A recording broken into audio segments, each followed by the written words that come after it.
За 8 месяцев работы над проектом «Независимость» мы подготовили 15 выпусков к эфиру. Говорили о путях выхода из наркотической зависимости, а также поднимали такие закрытые для общества проблемы, как детская и женская наркомания. Мы говорили не только о проблеме, но и предлагали свои пути решения этой проблемы.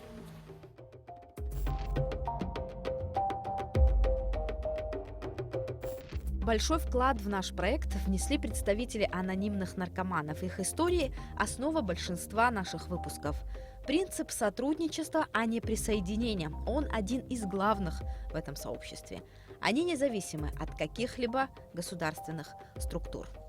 В первом выпуске программы «Независимость» мы впервые рассказали о сообществе «Анонимные наркоманы». Эти группы сейчас собираются в нескольких городах Абхазии регулярно, несколько раз в неделю. Но в день создания организации все члены сообщества собираются вместе, как сегодня. Анонимные наркоманы – одно из старейших и крупнейших сообществ в мире. Зародилось в 1953 году. Существует в 137 странах. В России с 1990 года. А началось все со встречи алкоголика и наркомана после реабилитации. Общаясь между собой, они не заметили, как просидели, разговаривая несколько часов. Так эти люди осознали эффект, который может дать групповая терапия. Сообщество в Абхазии появилось в 2011 году. Сегодня все еще есть скептики, которые с недоверием относятся к анонимным наркоманам, а 8 лет назад тем более.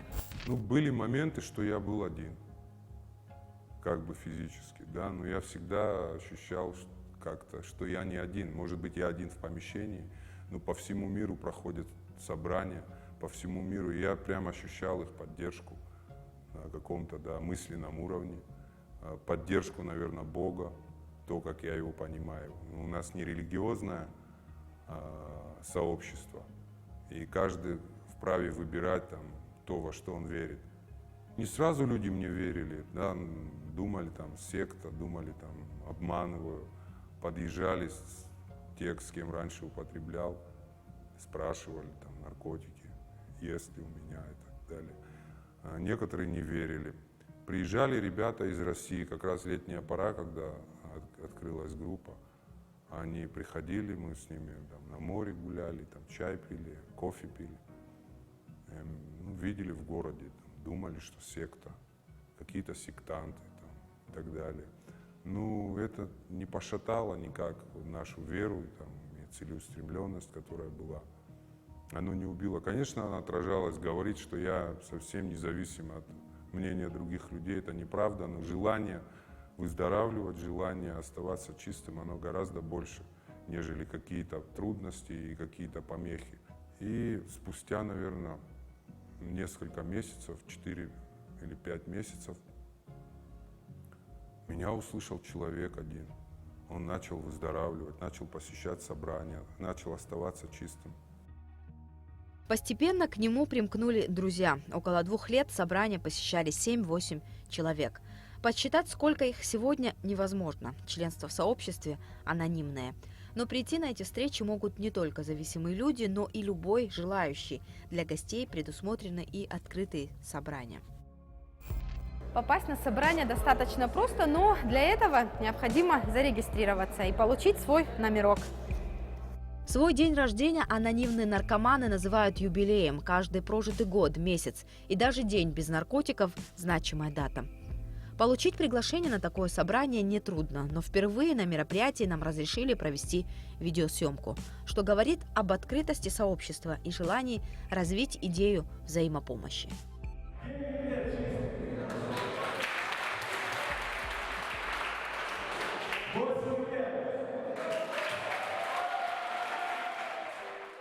Попасть в сообщество может каждый. Нет никаких этнических, социальных и других барьеров. Единственное условие членства – желание прекратить употребление. Несмотря на то, что на встречах часто говорят о Боге, сообщество нерелигиозное. Бог у каждого свой, считают анонимные наркоманы. Мы припоручили нашу волю и нашей жизни заботе Бога, как каждый из нас понимал его. Это один из этапов 12-шаговой программы, которую использует сообщество. Программа духовная. Никакого рецепта или лекарства они не предлагают. Первый ее этап – признание бессилия перед болезнью, а дальше – работа над собой, анализ ошибок. Конечная цель программы – духовное пробуждение. На собраниях сообщества каждый из присутствующих начинает свой рассказ с того, сколько времени он провел в трезвости, счет идет на дни.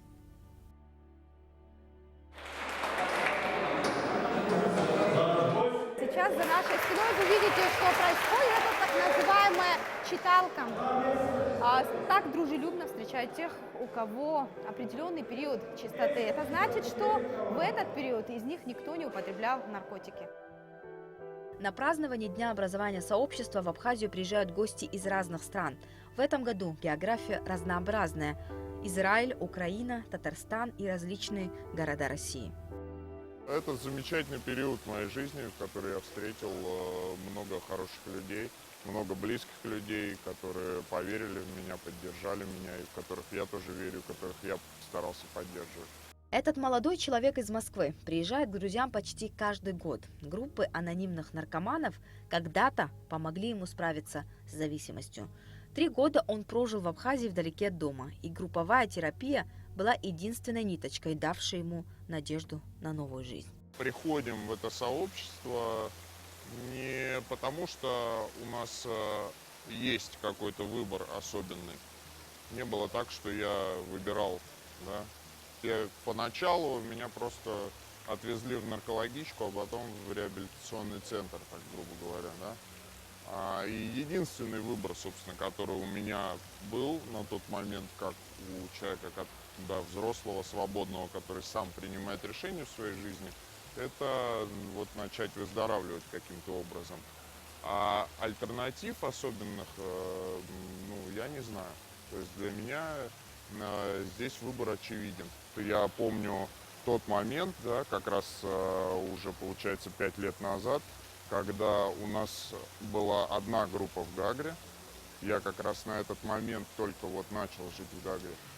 И эта группа была не такой уж многочисленной, было всего буквально там пара человек с относительно большим сроком трезвости, пару лет, да, примерно.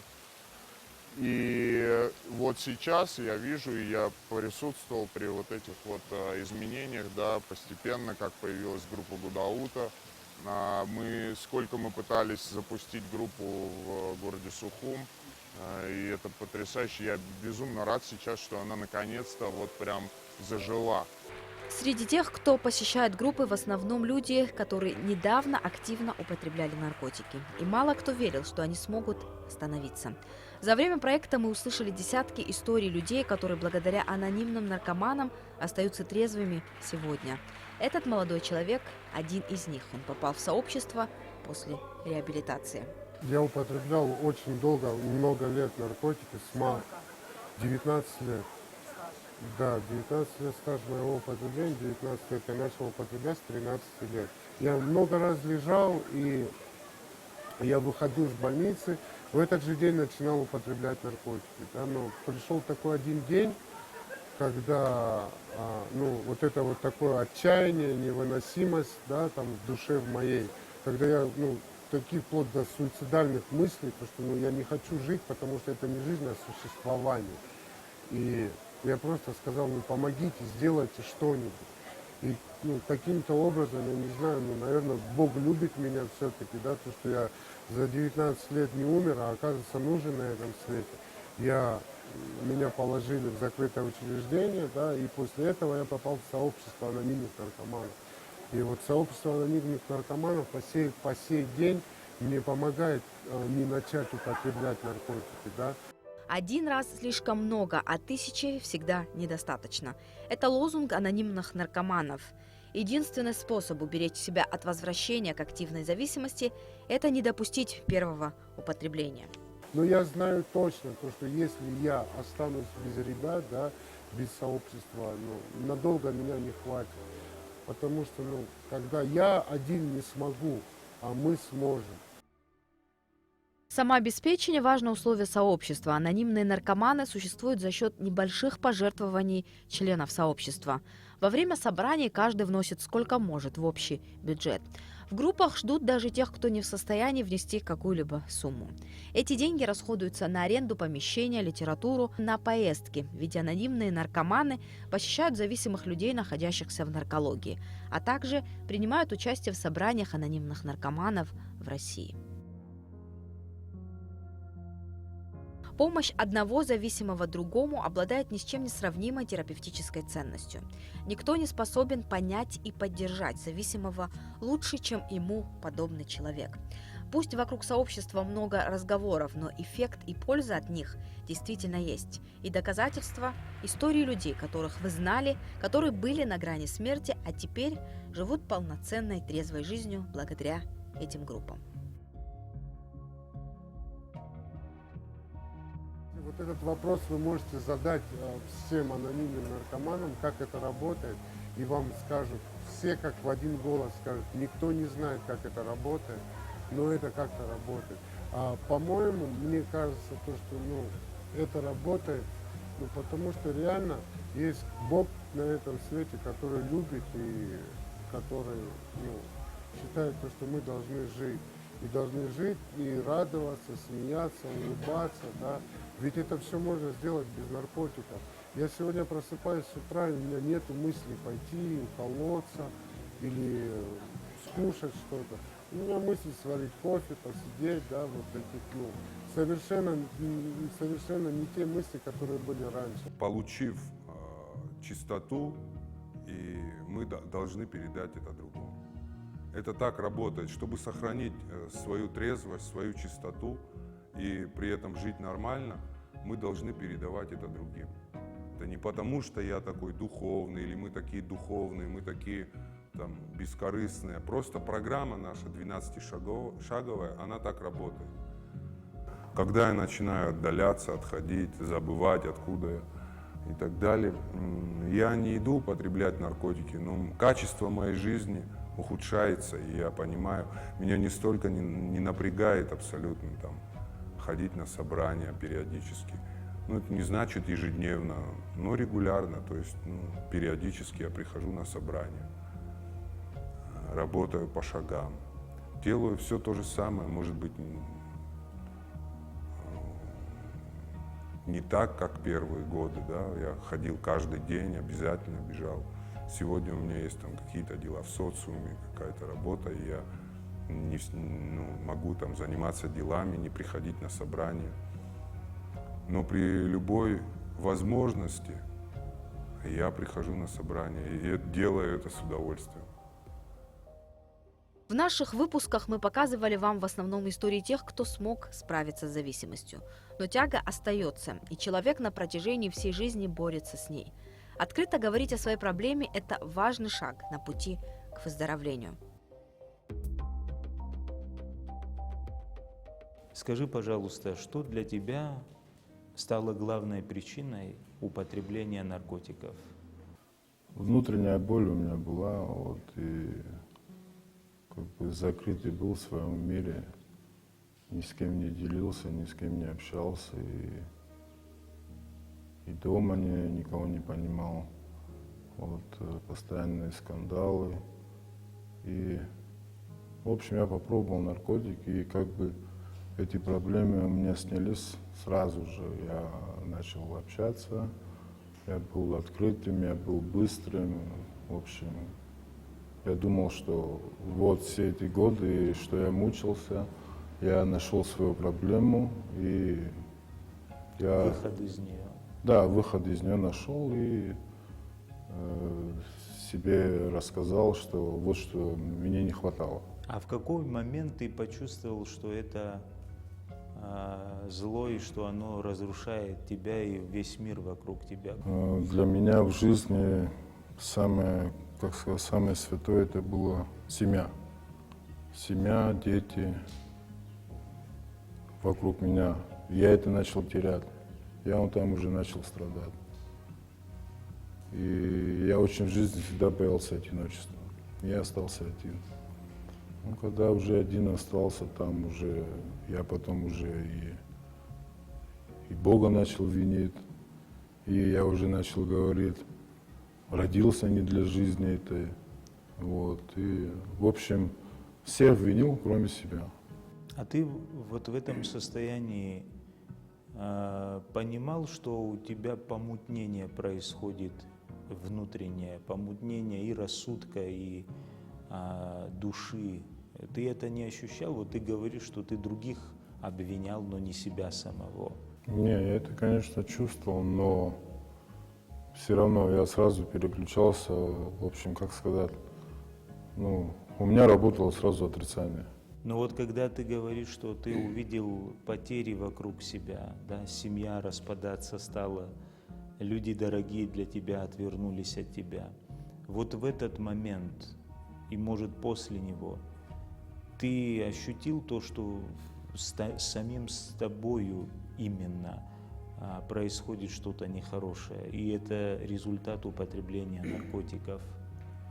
Я почувствовал такую вещь, когда я всех потерял, я стал себя ненавидеть. Я вообще жить не хотел. Думаю, ну, у меня как бы в жизни, да, было все хорошо, и работа, и, ну, все хорошо было. Вот, но когда я это начал все терять, я стал себя ненавидеть. Я себе начал вопрос задавать, для кого жить, для чего? Если я это все сделал, и я это все потерял. Загнанный был в угол и не знал, что делать, как делать, куда идти. Вот. Ну, запутанный был, запутался. Не было никаких заранее заготовленных вопросов и ответов для такой беседы. Только то, что чувствует и хочет сказать каждый из них. То, что, возможно, даст повод задуматься над тем, все ли мы делаем так, чтобы потом об этом не жалеть. Я уже потерял семью, все, я один сидел дома. И вообще такой человек пришел, ну, скажем так, по работе. Вот. И это была девушка, и она меня смотивировала. Смотивировала, дала надежду, рядом со мной стала, потому что она меня поняла, что со мной происходит. Потому что были такие моменты, кто меня не понимал, чисто говорил, ладно, он, короче, все, пойман, не надо от него как-то, короче, не общаться или не подходить. Ну, я чувствовал, когда человек не хочет, потому что я понимал, я наркоман, ну, все понятно, он это знает и не будет подходить. А этот человек нет, насильно, я и даже, когда я с ней общался, она мне говорила, я ее поначалу слушать не хотел, но когда она начала говорить, там, семья, дети, за меня, там, мое прошлое, меня это задело. Задело, я начал, у меня слезы пошли, больно было. И вот она меня смотивировала и, в общем, спасла. Мне еще смотивировало то, что моя жена узнала, что я наркоман, и все больше всего меня, что порадовало, то, что она рядом со мной стала, не бросила меня. Целый год, пока этот человек находился в аду, семья не понимала, что с ним происходит. Отрицание проблемы при малейшем подозрении усугубляло ситуацию. Я боюсь. В той жизни, в которой я был, это в общем, ты никто. Все, ты чисто раб. Сегодняшний день, да, я учусь все по-новому делать. Я что раньше не делал, я сейчас делаю. Я, например, с детьми гуляю, с женой общаюсь хорошо. Да, бывают моменты, там, споры, ссоры, но я это все сразу пытаюсь восстанавливать, не как раньше. Конечно, это очень приятно слышать, что вот такая вот оценка ситуации была.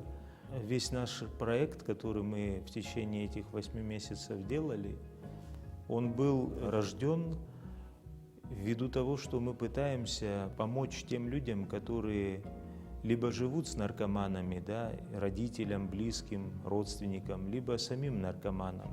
Я как верующий человек говорю это с надеждой на помощь Бога, потому что в каждом из нас есть голос Бога, это наша совесть в первую очередь. Вера помогает человеку преодолеть самые сложные моменты. Она дает силы жить дальше и начать все с чистого листа.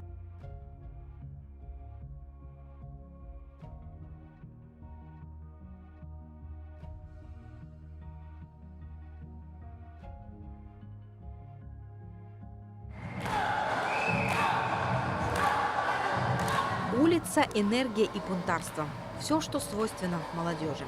Как правильно объединить все это? Как сделать так, чтобы попытка выделиться не переросла в нечто ужасное? Брейкданс позволяет направить всю эту энергию в правильное русло. Эти когда-то уличные развлечения считаются сейчас одним из наиболее популярных молодежных танцев.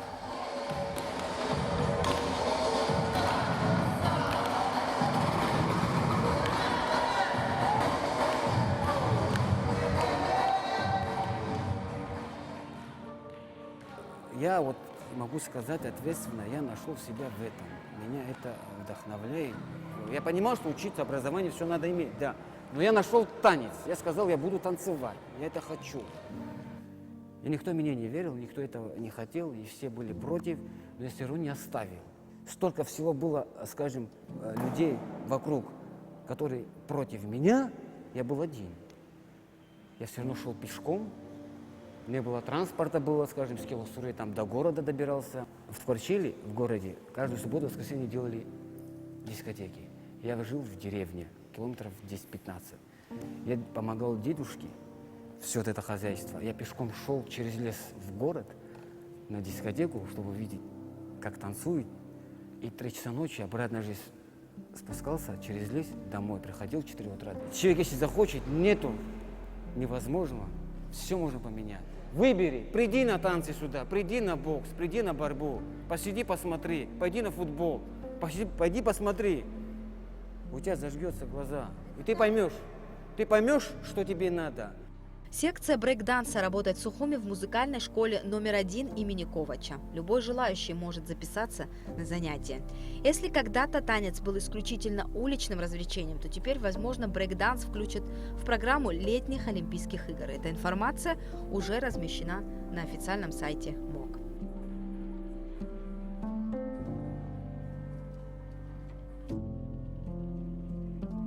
Профилактика, пропаганда здорового образа жизни, как и борьба с распространением на первом месте в войне с наркоманией.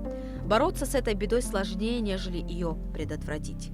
Кто-то, кто столкнулся с зависимостью и пытающийся ее побороть, обходится без сообщества анонимных наркоманов. Кто-то находит себя в религии, другие ограничиваются реабилитационным центром. Неважно, какой путь выбрать, важен результат и важна независимость.